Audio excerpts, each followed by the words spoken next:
Olá pessoal, meu nome é Concécio e essa é mais uma live do canal Deus e a Igreja.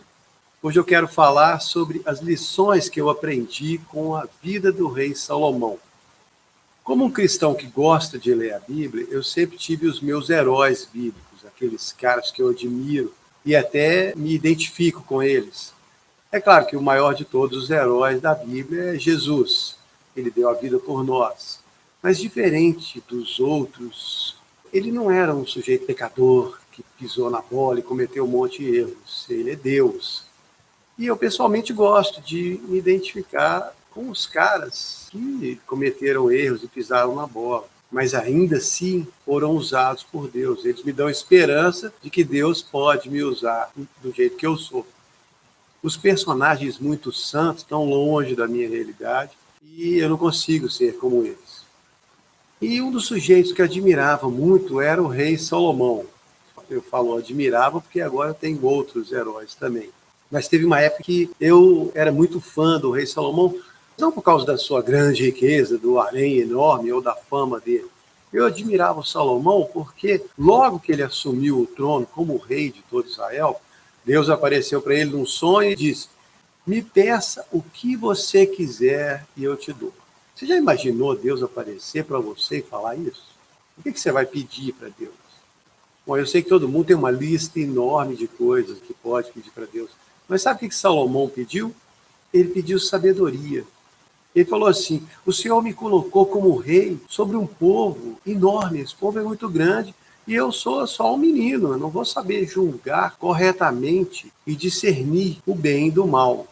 Então, ele pediu sabedoria a Deus. Essa foi a primeira grande lição que eu aprendi com o rei Salomão, que é pensar muito bem no que você vai pedir a Deus.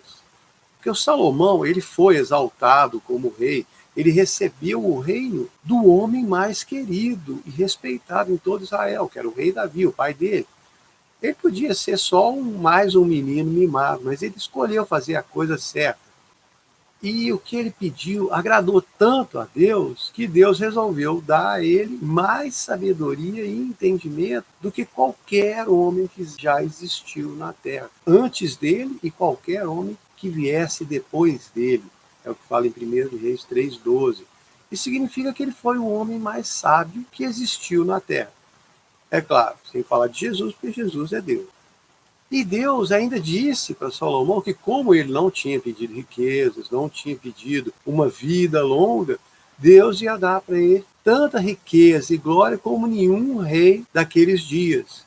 E completou falando que se Salomão fosse fiel em seguir os caminhos de Deus, como o seu pai Davi, Deus ia dar para ele muitos anos de vida.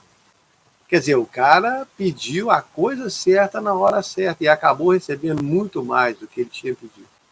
E lendo a história de Salomão, nós vemos realmente que ele foi um homem muito sábio, muito rico e muito famoso. As pessoas vinham de longe para ouvir a sabedoria do rei e traziam todo tipo de presentes, ficavam super impressionadas com ele. Na Bíblia conta que quando a rainha de Sabá veio do Oriente com toda aquela comitiva enorme, cheia de camelos, carregada de presentes, ela trouxe vários enigmas dificílimos para provar ao rei Salomão e não teve nada que ele não conseguisse responder.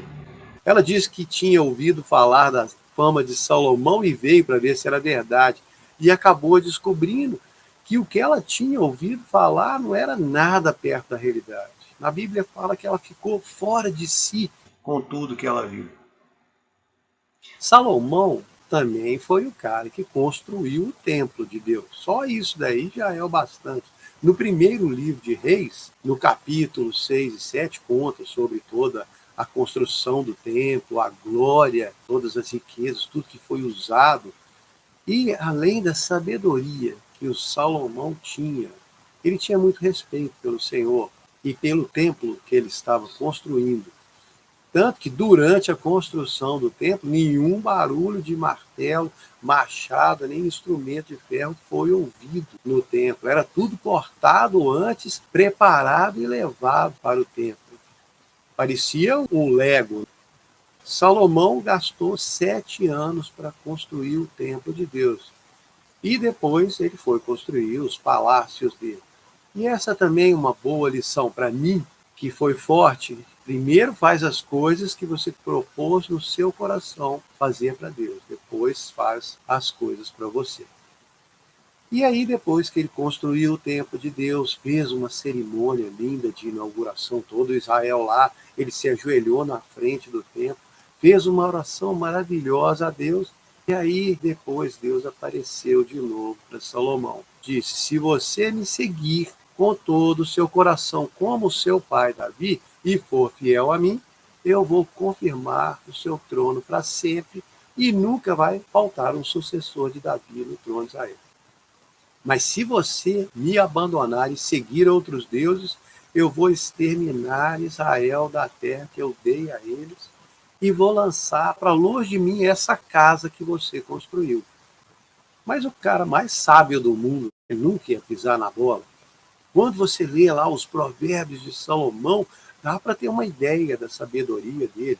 Quem ainda não leu, eu acho que deveria experimentar. É um livro muito bacana, inclusive muito fácil de ler, porque ele tem 31 capítulos. Então é só você pegar o capítulo do dia do mês, igual hoje é dia 6, vai lá e lê o capítulo 6. E o Salomão também escreveu o único livro erótico da Bíblia, Cantares de Salomão. Então, estava lá o Salomão com a faca e o queijo na mão, mais rico que qualquer outro rei da terra, mais sábio do que qualquer outro homem que já existiu, cheio de esposas, concubinas, todo famosão, Deus todo feliz com ele. O que mais que ele precisava? Ele tinha tudo.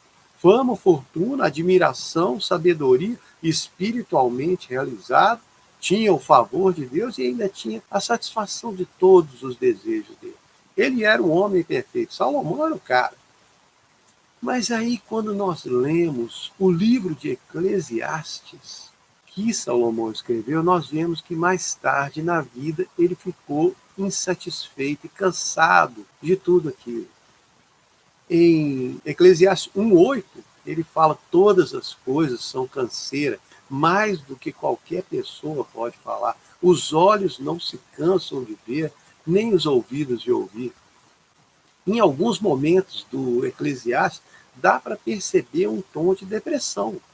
No capítulo 2, Salomão explica que provou toda alegria e todo prazer, buscou estímulo no vinho, fez obras magníficas, construiu casas, plantou árvores, fez tanque de águas para regar bosques, comprou servos e servas, teve grandes manadas de vacas e ovelhas, mais do que todos antes dele em Jerusalém, amontoou pratas, ouro, joias, teve cantores, cantoras, todo tipo de instrumento musical, tudo o que os olhos dele desejaram, ele teve. Mas aí ele olhou para tudo e falou: isso tudo é aflição de espírito. E essa é uma outra grande lição. Se você conseguir ter tudo o que você quer, vai acabar descobrindo que não é suficiente. Se você tiver tudo o que você sempre quis, vai descobrir que isso não vai te satisfazer. Então Salomão começou a se sentir vazio. E o que ele tinha não satisfazia mais ele. Então ele foi se dedicar à sabedoria. E viu que ela era muito melhor que a tolice, claro.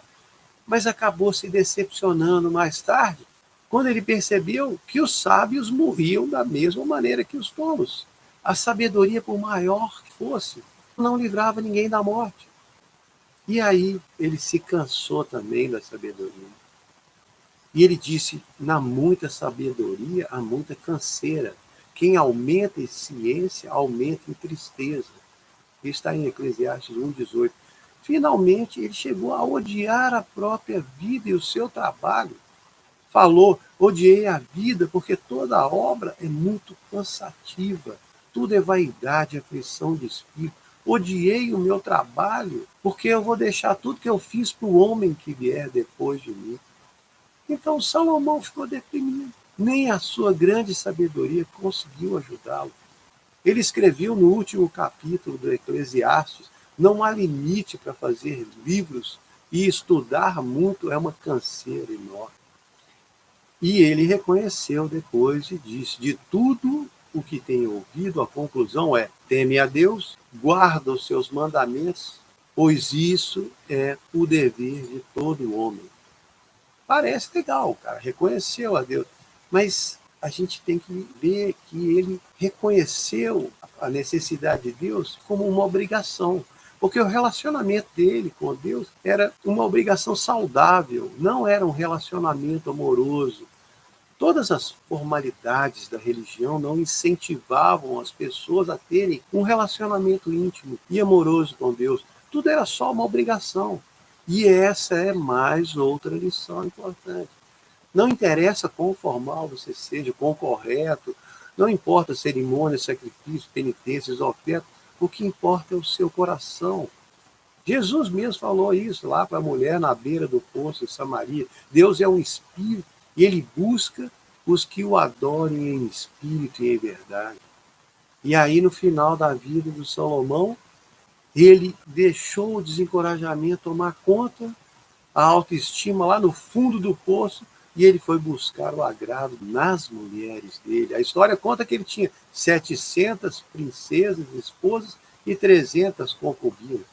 Até aí tudo bem, porque ele tinha muito dinheiro para sustentar todo mundo. Mas o problema é que ele se casou com mulheres de outras nações, que Deus tinha avisado aos israelitas para não se casarem com elas, porque elas iam perverter o coração deles e levarem eles a adorarem outros deuses. Isso aí foi Moisés que passou o recado lá atrás em Deuteronômio 17. E foi exatamente o que aconteceu. O grande rei Salomão, o homem mais sábio de toda a terra, o rei mais poderoso, rico e famoso, deu as costas para Deus no final da sua vida. A história conta que ele usou a riqueza e a sabedoria que Deus deu a ele para adorar outros deuses e construir templos e locais de adoração para eles. 1 Reis 11:5 fala que ele seguiu Astarote, deusa dos Sidônios, Milcom, abominável deusa dos Amonitas, construiu locais de adoração para Quemos, deus dos Moabitas, Moloque, o nojento deus de Amon, e as suas mulheres iam lá e ficavam queimando incenso e oferecendo sacrifício. É claro que o Senhor ficou indignado com Salomão, porque ele apareceu 2 vezes para Salomão e Salomão deu as costas a ele. Então, lendo depois a história dos reis de Israel, nós vemos que por causa dessa infidelidade de Salomão, Israel se separou de Judá, lá na frente todos acabaram se afastando tanto de Deus que ele permitiu que Israel fosse conquistado, o templo queimado, destruído, todos os tesouros saqueados e o povo fosse levado preso como escravo. Eu já vi muitos professores, teólogos, padres, pastores usando a história do rei Salomão para falar que o dinheiro não resolve nada e traz só desgraça. Mas eu discordo, essa não é a mensagem. O dinheiro não faz mal. Na verdade, a Bíblia afirma que é o amor ao dinheiro que é a raiz de todos os males. Né? Inclusive, o próprio rei Salomão falou em Eclesiastes 10:19 que o dinheiro é a resposta para tudo. Para mim, a lição central da vida do Salomão é o excesso. Querer tanto, querer demais. Salomão escreveu um segredo muito profundo em Eclesiastes 7:16. Não seja demasiadamente justo, nem demasiadamente sábio, porque você ia querer destruir a si mesmo. Querer dinheiro demais, poder demais, conhecimento demais, sabedoria demais, querer ser santo demais, perfeito demais, bem-sucedido demais, famoso demais, seja lá o que for demais, é isso que é demais, é além da conta. Jesus foi o cara mais demais que já existiu, mas ele não demonstrava isso e nem pregava isso. Ele era tudo, ele é Deus, mas ele sempre pregou a simplicidade e a humildade. Ele tinha poder para fulminar os inimigos dele, mas se submeteu a eles. Paulo, lá em 2 Coríntios 11:3, nos aconselha não nos afastarmos da simplicidade e da pureza de Cristo. Não adianta ter muito conhecimento, sabedoria, sem o poder do Espírito Santo. Paulo falou isso em 1 Coríntios 2:4. A minha palavra e a minha pregação não consistem em palavras de sabedoria humana, mas em demonstração de espírito e de poder. E é por isso que ele escreveu o capítulo do amor, 1 Coríntios 13. Lá, ele fala que não adianta conhecer todas as línguas, ter o dom de profecia, conhecer todos os mistérios, ter fé para remover montanhas, e não adianta distribuir uma fortuna para os pobres e nem entregar o seu próprio corpo como sacrifício. Se você não tiver amor, não adianta nada. E o amor mais importante que nós temos que ter é o amor por Deus. Esse vem em primeiro lugar. Em segundo vem o amor pelo próximo. Então, as lições que eu aprendi na vida do Salomão foram pedir as coisas certas a Deus, colocar as coisas de Deus na frente das nossas, seja lá o que for isso aí para você. Eu sei o que é para mim. Não querer ter demais. Não ter um relacionamento formal com Deus, mas ter um relacionamento amoroso, verdadeiro. E não querer ser santo demais, perfeito demais. O importante é valorizar a simplicidade e o amor de Deus por nós. Vamos nos relacionar com Ele em amor e não em cerimônias e obrigações. E para terminar a live, eu quero citar a conclusão de Paulo no capítulo do amor. Ele fala que permanecem 3 coisas: a fé, a esperança e o amor. Mas o maior desses é o amor. Espero que vocês tenham gostado. Obrigado.